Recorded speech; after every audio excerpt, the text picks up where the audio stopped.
भूपेंद्र नाथ ब्रह्म जी का विनम्र श्रद्धांजलि अर्पित करता हूं, जिन्होंने बोडो लोगों को आत्मनिर्णय और प्रगति के एक नए युग की ओर प्रेरित किया है। मुझे बहुत प्रसन्नता है कि मैंने अपनी जिंदगी के 50 साल सार्वजनिक जीवन में गुजारे हैं, लेकिन प्रमोद जी, ये शायद पहली बार कोई अवसर होगा मेरी जिंदगी का कि ग्रामीण क्षेत्र में इस प्रकार की अंतर्राष्ट्रीय प्रतियोगिता संपन्न होती है। ये मेरे जीवन का पहला उदाहरण है। प्रमोद जी, आपको और आपकी टीम को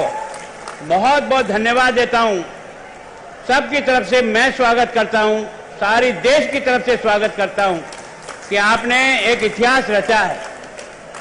कि आपने यह अंतर्राष्ट्रीय प्रतियोगिता अपने छोटे से स्थान पर कराकर जिस ऊंचाई पर ले गए, उसके लिए आपका बहुत बहुत अभिनंदन करता हूं, बहुत बहुत अभिनंदन करता हूं।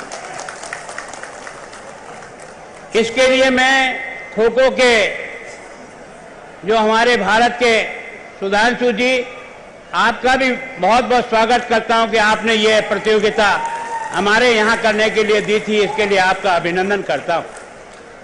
मैं आसाम के फेडरेशन के भी अध्यक्ष का बहुत बहुत स्वागत करता हूं कि आपने इस प्रतियोगिता को अपने यहां लेकर के